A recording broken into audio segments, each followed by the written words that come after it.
நான் உங்கள் விஜயபண்ணி. இனி நம்ம பார்க்க போகிற காணொளி யோகிடா படத்தின் திரைவிமர்சனம்.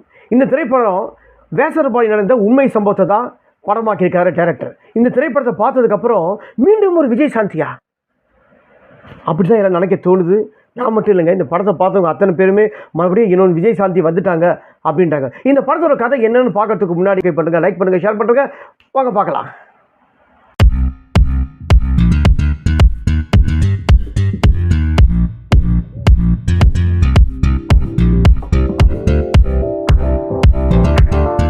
இந்த திரைப்படத்தில் சாய் தன்சிகா, மனோபாலா, கபிலர் மற்றும் பலர் நடித்து வெளிவந்திருக்கும் திரைப்படம் யோகிடா. இந்த திரைப்படத்தோட writer and director Gautham Krishna.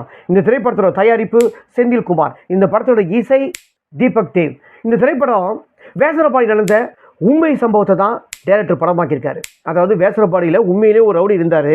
அந்த ரவுடியை வச்சு இதை மையமாக வச்சு தான் அவர் அரசியலில் எந்தளவுக்கு செல்வாக்கு பெற்றார் அப்படின்னு சொல்லிட்டு தான் இந்த படத்தில் படமாக்கியிருக்காங்க. ஆனால் வேசரபாடியில் உண்மையிலே ரவுடியாக இருந்தார். எந்தெந்த அளவுக்குலாம் கோல்மால் பண்ணி, எந்தெந்தெல்லாம் கஞ்சாலாம் விற்று, எந்த அளவுக்கு பல விதமான பெண்களை ரேப் பண்ணி, அந்த மாதிரி தான் உண்மையிலேயே வேசரபாடியில் அந்த ரவுடி இருந்தார். இந்த திரைப்படத்தை அந்த ரவுடியோட பேர் இருக்கவங்களுக்கு சொன்னால் கண்டிப்பாக தெரியும் யாருன்னு. ஆனால் நேமை மென்ஷன் பண்ணாத அளவுக்கு டைரக்டர் ரொம்ப அழகாக எழுதி இந்த திரைப்படத்தை எப்படி நேமை யூஸ் பண்ணிக்காங்கன்னா ஜகவர்